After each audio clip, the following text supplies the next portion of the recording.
Well, considering your father-in-law was a director at a major company, I'm just curious about how much inheritance he might have left behind.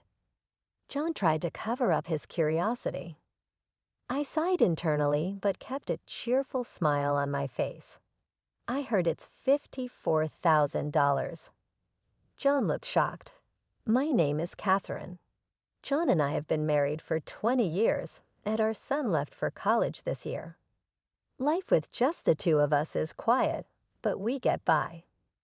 On weekends, John joins his colleagues for football and is out practicing all day. I work part-time, and on my days off, I indulge in gardening or attend yoga with my friends. Even though we do different things, I think we're a typical couple for our age. However, something terrible happened in our peaceful life as a couple. It started with a message I received from a friend who attends yoga with me. In the message, a photo was attached. I'm at the station now, but isn't this your husband, Catherine? I hesitated, but when I opened the photo, even from a distance, I could clearly tell it was John. He was walking hand in hand with another woman. My heart was beating loudly. Could John be cheating? He said he was going for football practice in preparation for tomorrow's match. But was that a lie?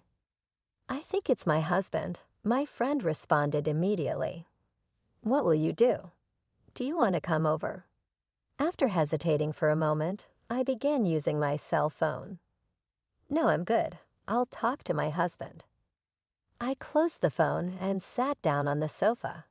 I had no motivation to do anything, and the only thought in my head was, what should I do? I could ask John, but I was afraid. What if he really was cheating? At this age, thinking of divorce, especially when I only have a part-time job to support myself, made me think that I couldn't possibly go through all that. If I pretend not to know, I can continue living a peaceful life like before.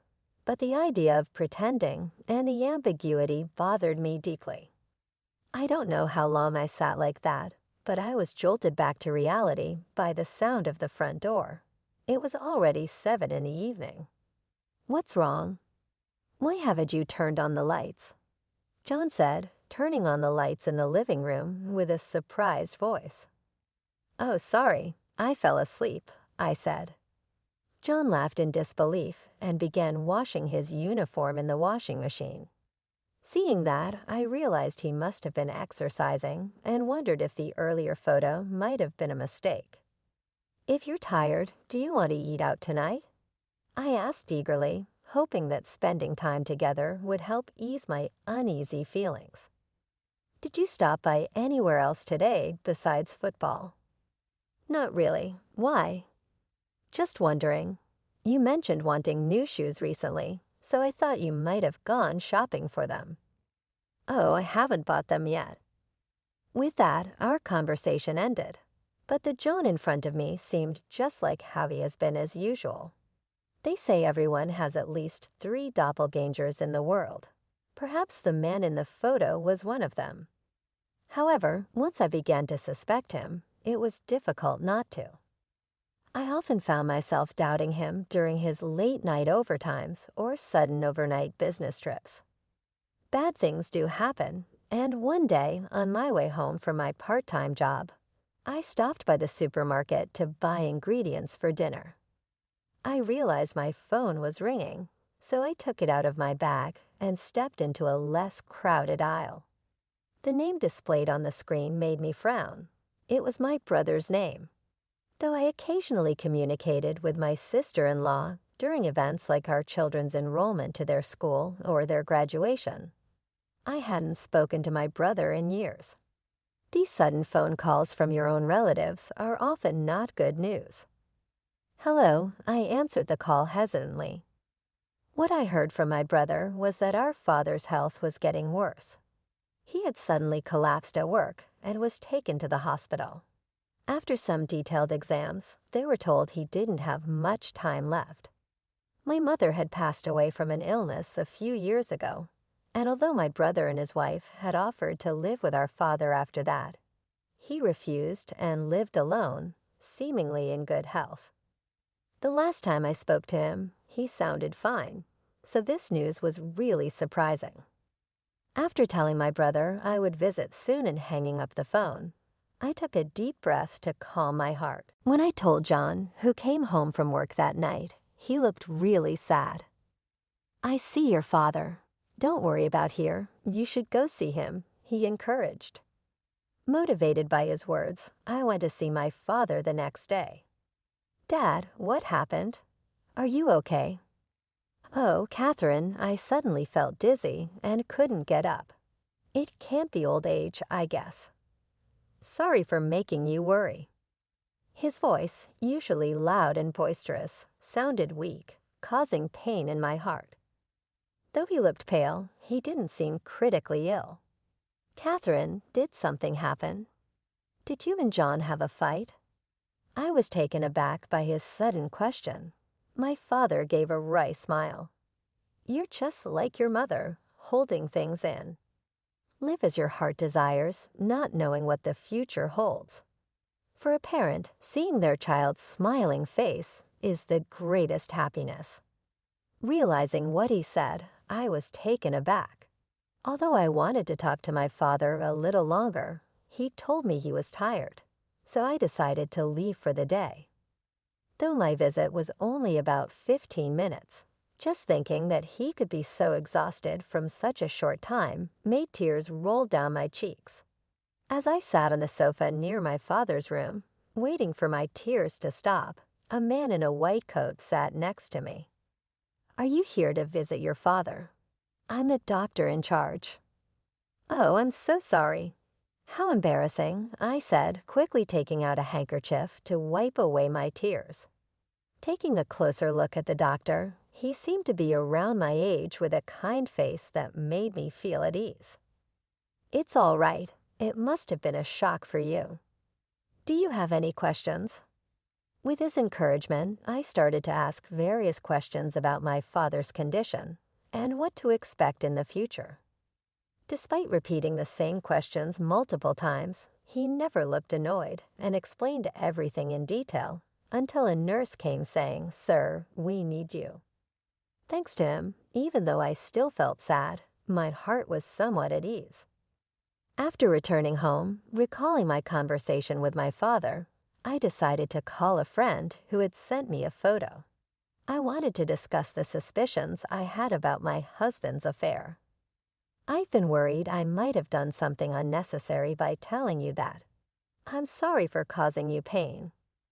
"No, I'm glad you told me," my friend said. "I finally come to terms with John's suspected affair, but I have no idea what to do." I confessed, and my friend, chuckling, shared some advice. "Actually, my husband is a lawyer. He said there are many clients consulting him about divorces due to affairs. I'll ask him for advice." Hearing this, I felt comforted knowing I wasn't the only one struggling. My friend immediately took action, telling me it's best to gather evidence of the affair and that I could use a private detective agency to do so. She even recommended a few agencies and offered to go with me if I felt anxious, making me realize how invaluable true friends are. From then on, between visiting my father and working part-time, my days were quite busy. At the same time, my husband started saying he was getting busier with work. Overtime and business trips noticeably increased, and his suspicious behavior had me eagerly awaiting the investigation results. 2 weeks later, I finally received the awaited results. At the detective agency, I was told in a hesitant manner that it was true he was having an affair. I was able to accept the reality without panicking or feeling too sad about it. In fact, knowing the truth brought a sense of relief, dispelling the previous uneasiness. They showed me some of the numerous photos and explained his activities over the past 2 weeks. There were also some audio recordings, and it was worse than I had imagined. To begin with, his football games were only once a week, always in the morning for just 2 hours. The other employees always headed home right away after the game since they had families waiting at home. He spent all of his remaining time with his mistress. At times, she would even wait for him at a diner near the football court. He deliberately washed his jersey he falsely claimed he used at the game to ensure his lie wasn't caught. All his claims of overtime and business trips were lies made up just to spend time with her. The most shocking audio recording revealed him discussing with his mistress about getting a divorce from me once he inherited his money, predicting his father-in-law would pass away in a month or so. They had also discussed pre-booking an apartment near the train station. It seemed that his recent business was related to preparing for their new life together, making reservations for furniture and appliances. They even planned a premarital trip next month. All this left me feeling dizzy. The fact that my husband was eagerly waiting for my father to pass away destroyed any remaining love or affection I had for him. My only feeling was the increasing desire to divorce him. I paid a significant amount to the detective agency, took all the data, and decided to leave it to my friend to keep it safe. When I mentioned hiring a lawyer, they immediately agreed and offered to introduce me to someone they knew. However, I had used all my money on the detective agency and was hesitant to touch our shared finances. After some contemplation, I decided to swallow my pride and consult my brother about it. "Why didn't you come to me sooner?" he exclaimed, annoyed. Thankfully, he generously offered to cover the expected legal fees. I had a meeting with a lawyer and discussed my desire to work full-time or as a regular employee at my part-time job. I was told that they could hire me as a contract employee, which gave me hope regarding my financial situation. With everything now in place, I started thinking about how to broach the subject of divorce when, one midnight, I received a call from my brother. He was calling to tell me that our father had passed away. I woke up John, and we rushed to the hospital. John briefly visited my father, greeted my brother and his wife, and said some comforting words to me. He then returned home by himself. Everything after that happened so quickly that I can hardly remember. There was the wake, the funeral, and meeting our relatives. I had no time to grieve. Even after the funeral, there was the matter of sorting out the house, discussing inheritance, and handling the legal aspects of my father's estate. My brother, his wife, and I were all exhausted. John, however, kept saying he was busy with work and didn't help at all. Despite my father having just passed away, John went out to play football on the weekend. My brother and his wife were visibly frustrated, but refrained from saying anything because they knew about my intention to divorce him. With so much going on, I had to postpone the divorce. It wasn't until about 6 months later that things took a major turn. Finally, all procedures related to my father were completed, and the inheritance amount was confirmed. By the way, has your father's inheritance come through yet? It's scheduled to be transferred tomorrow. Why do you ask? Well, your father was a director of a major company. I was just curious about how much inheritance he'd leave behind. John tried to sound casual, but I sighed internally. However, I hid my true feelings and just smiled brightly. I heard it's about $54,000. That much? Yes, Dad must have worked hard to save that much. I just got a call today from the lawyer saying everything's ready. It'll be transferred tomorrow. So maybe we can go out and eat something delicious to celebrate. Emphasizing the fact that it would be transferred the next day, I smiled at him. Oh, right, John seemed lost in thought. The next day, after John had gone to work, before I headed to my own job, I conspicuously placed the bank book on the desk. When I returned from work, as expected, the bank book was gone, and instead, there was a signed divorce paper. I hadn't anticipated things to go this smoothly, so while thinking he took the bait, I headed to my lawyer handling my divorce and explained the current situation.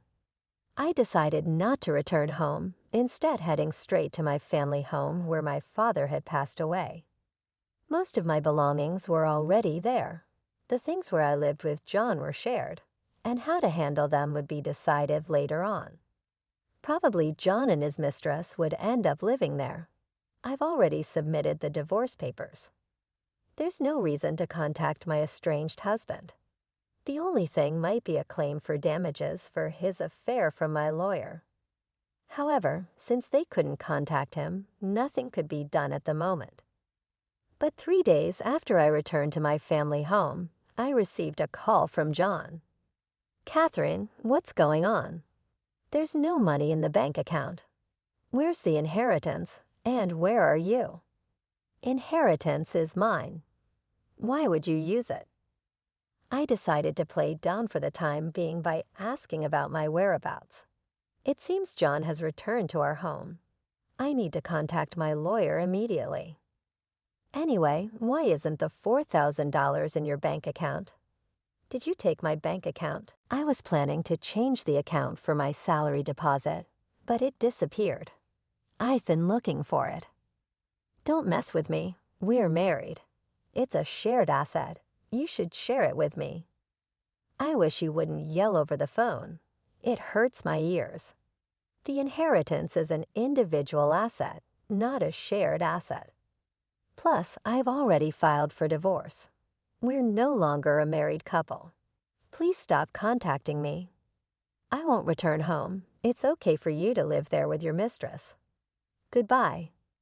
I could hear John catching his breath, but I hung up on him and immediately relayed John's whereabouts to the law firm. That night, I received several calls from John, but I ignored them all and enjoyed a drink by myself.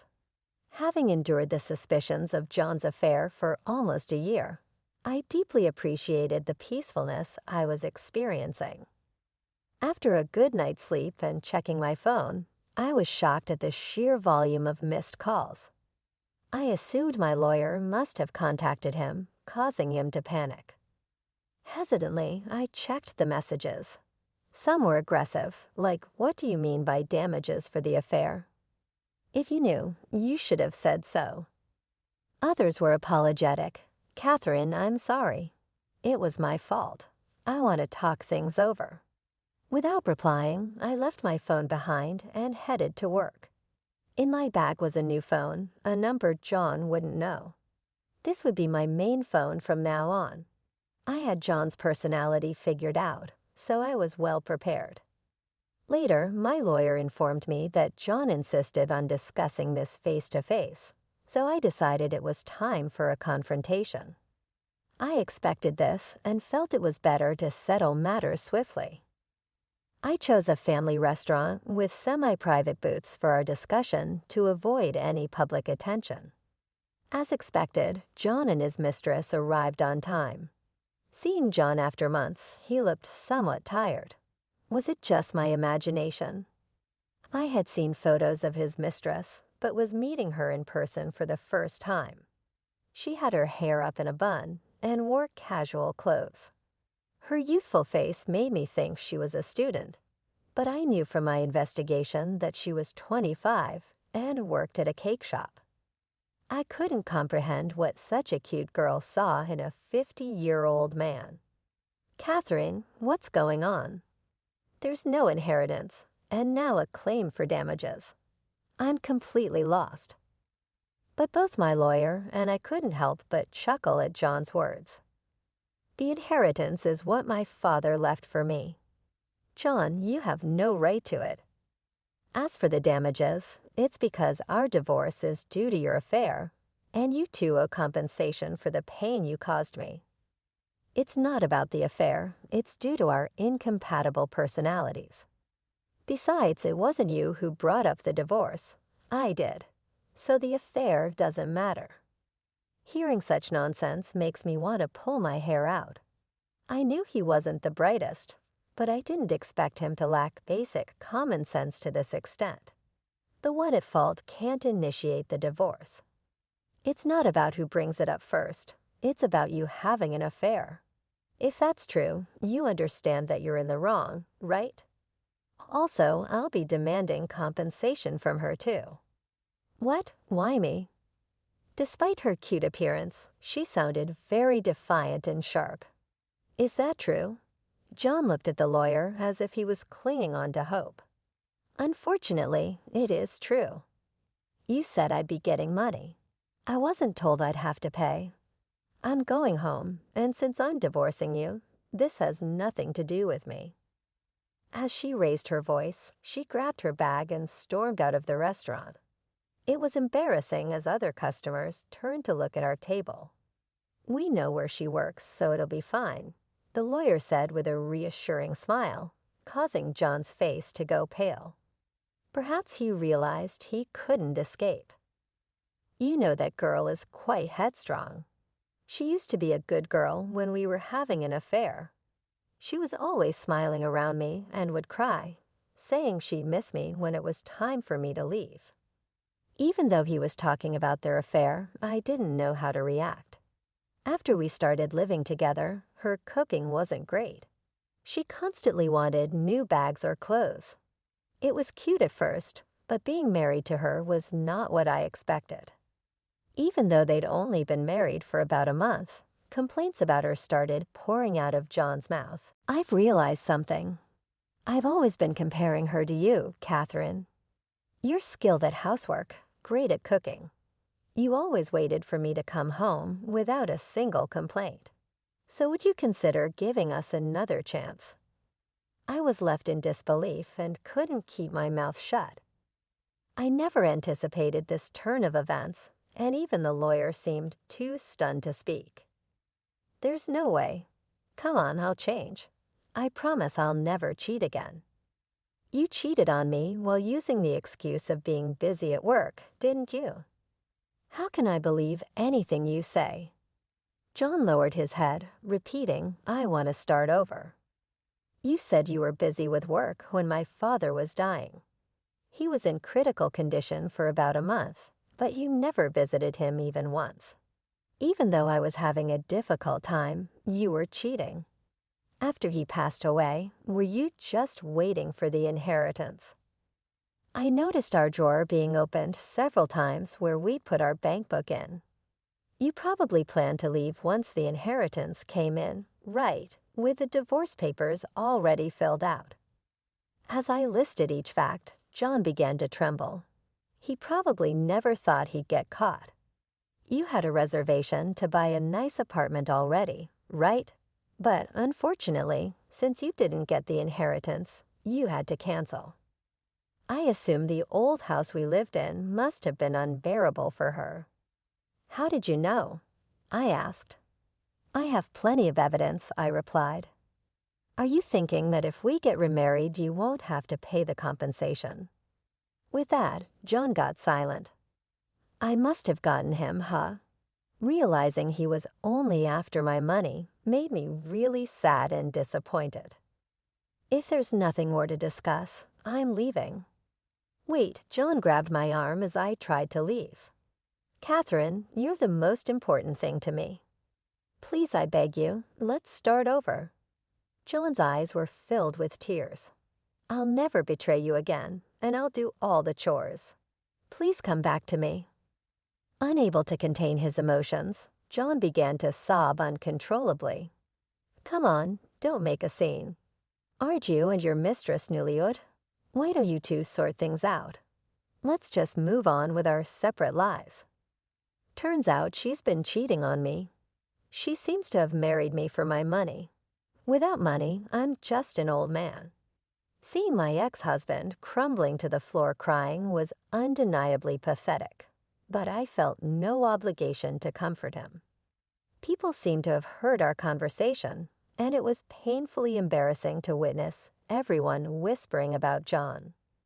Leaving my crying ex-husband behind, I picked up the bill, and my lawyer and I left. Later, as the two of them adamantly refused to pay compensation, I consulted with John's parents over the phone. Having little interaction with the rather shy in-laws who lived far away, this was my first call to them since thanking them for attending my father's funeral. To my surprise, I discovered John hadn't told his parents about our divorce or his remarriage to his mistress. This revelation left his parents in shock, with my ex-mother-in-law being bedridden from the strain. "Give us some time. We're not sure what to do," was their unsure response, making it clear I couldn't rely on them. However, the next day, my father-in-law brought his brother to confront John. His brother, compared to John, was a lively, talkative, and cheerful man. John had often grumbled to me about how intimidating he was during family gatherings. Whatever transpired, his strong-willed brother made John agree to the compensation payment. Then his brother decided John would be taken back to the countryside. Tearfully, my father-in-law informed me of this decision. Since both in-laws were over 80 and had no income, they promised John would work at a factory owned by a relative nearby and pay me the compensation. As for John's mistress, her whereabouts were unknown. But since her workplace was known, they contacted her there. She shouted, "Don't contact my workplace." However, I spoke with a woman claiming to be the manager and was informed of an astonishing fact. It seems that the person John was referring to when he said, "She's cheating on me," was the husband of the store manager, and she was apparently preparing to sue them. I was assured that John's mistress would never escape justice, and true to that word, a few months later, I received the compensation payment. When I visited the cake shop to express my gratitude, as expected, the mistress was nowhere in sight. Naturally, she was fired from the cake shop. She had dreams of becoming a pastry chef, but that's now believed to be impossible. Currently, to repay the compensation, she's juggling multiple jobs. According to the store manager, she can often be seen at a nearby construction site. Out of sheer curiosity, I took a glance and noticed her without makeup, sweaty, and being yelled at by an older man while she worked. Having to pay compensation for the 2 affairs she had, she must be deeply in debt. I'm not sure how many years it'll take her to repay it, but she got karma for destroying someone's family. When I told my son about the divorce, he was genuinely surprised, but he said something along the lines of, "It's your life. You should live it as you see fit," which was a relief. My biggest concern had always been how my son would react. With me approaching 50, I thought there'd be no chance for love or even remarriage. But lately, there's someone I've been interested in. He's the doctor who took care of my father in his final moments. Every time I visited the hospital, we'd end up chatting, and I found him to be very nice and wonderful. After the divorce, during one of my solo trips to the shopping mall, we bumped into each other. In our conversation, I discovered that he was also divorced. We connected even more over our similar experiences. We've been out for meals a couple of times, and I always feel very comfortable around him. I don't know what the future holds, but I still hope and strive for happiness in my life.